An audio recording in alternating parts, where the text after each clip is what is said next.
Dans cette commune en apparence paisible, le silence n'existe plus. Pourtant, il y a 26 ans, Françoise et sa famille s'étaient installés ici pour le calme. Quand nous avons fait construire cette maison, il y avait beaucoup moins de nuisances qu'aujourd'hui. Roissy existait déjà, mais le nombre de survols au-dessus de ma commune, Soisy-sous-Montmorency, était supportable. Et puis en 1997, doublement du nombre de pistes à Roissy et l'arrivée d'un couloir aérien au-dessus de mon jardin. Et justement, ce sont ces nouvelles pistes qui posent problème, car elles ont permis d'augmenter le trafic aérien. Résultat, jusqu'à 1700 vols par jour l'été partent de Roissy et 1200 l'hiver. Nous avons des avions jour et nuit, jusqu'à 420 avions par 24 heures quand nous sommes en atterrissage, un tout petit peu moins au décollage, mais en tout cas ça veut dire qu'on a en gros un avion toutes les 2 minutes. Des vols qui commencent le matin vers 5 h et qui diminuent seulement vers minuit, sans toutefois jamais vraiment s'arrêter. Cette absence de couvre-feu a contraint Françoise à trouver des astuces. Je vais vous montrer tout mon arsenal pour essayer d'avoir une nuit complète. Donc je suis obligée de m'équiper de boules caisses. Je prends également du sirop pour dormir et des comprimés. Et avec tout ça, j'arrive tant bien que mal à faire une nuit qui soit à peu près réparatrice. Impossible en revanche de dormir les fenêtres ouvertes en cas de forte chaleur, ou même de s'adonner à l'une de ses passions, le jardinage. Et ce n'est pas tout, les grondements et les sifflements incessants des appareils ont des conséquences sur sa santé. J'ai un sommeil qui est peu réparateur, je me réveille le matin, je suis fatiguée. Deuxième conséquence, j'ai de l'hypertension artérielle depuis l'âge de 42 ans. J'ai été extrêmement surprise d'en avoir si jeune et je me suis renseignée. J'ai vu que les études épidémiologiques montrent une corrélation entre le bruit des avions et l'occurrence de l'hypertension artérielle. Pour mesurer l'ampleur de la gêne, on a décidé de faire appel à un spécialiste de la mesure du bruit. Équipé de son sonomètre, il va évaluer le nombre de décibels au passage d'un avion à l'extérieur. Là, on est sur des avions qui peuvent générer 60, 62, 65 décibels. Donc on est déjà sur des niveaux qui sont relativement importants. 63 décibels au passage de cet avion, soit le bruit d'une salle de classe assez bruyante. Et ceci toutes les 2 minutes.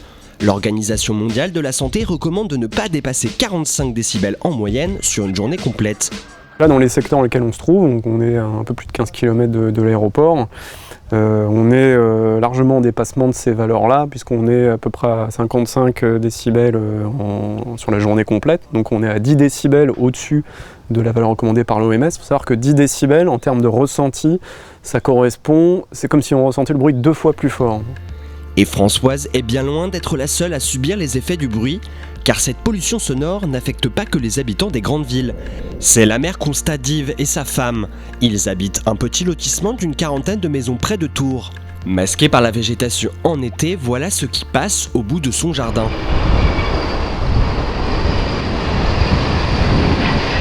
L'autoroute A10, une 2 fois 2 voies.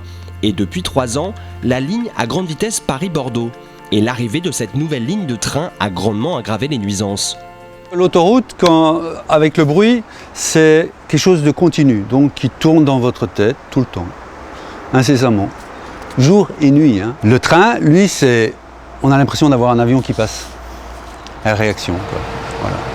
Et c'est assez perturbant, quoi. Donc on a un peu tout qui tremble, parce que les bâtiments tremblent.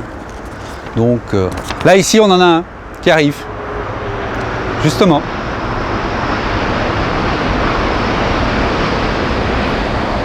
Et là, il ne roule pas encore à la vitesse maximum. Pour Yves et les autres riverains de Pucigny, la vie en extérieur est devenue bien plus compliquée. On ne s'entend plus parler. À des moments, on est obligé de se taire. Quand on reçoit des amis, il y a des moments où on attend que le train passe ou que les voitures soient passées plus loin et qu'il y ait une accalmie. Mais pour finir, on finit par rentrer à l'intérieur de la maison. Donc on a un grand jardin, on vit à la campagne et on ne peut pas profiter de notre jardin. Un bruit qui pourrait s'intensifier davantage dans les mois à venir. En cause, un projet d'agrandissement de l'autoroute pour en faire une 2 fois 3 voies. Alors Yves, avec d'autres riverains, se sont unis en association pour tenter d'arrêter les travaux. Donc les travaux vont consister en fait à ajouter une 3e voie à droite, donc qui va se rapprocher des maisons du hameau où habite Yves par exemple. Et cette troisième voie, c'est la voie des camions, en fait, c'est les plus bruyants. Et dans nos campagnes, il faut savoir que le bruit se répand à droite et à gauche de l'autoroute sur plus d'1 kilomètre. Alors les riverains réclament des mesures anti-bruit, comme un enrobé silencieux sur toutes les voies de l'autoroute pour limiter le bruit des véhicules.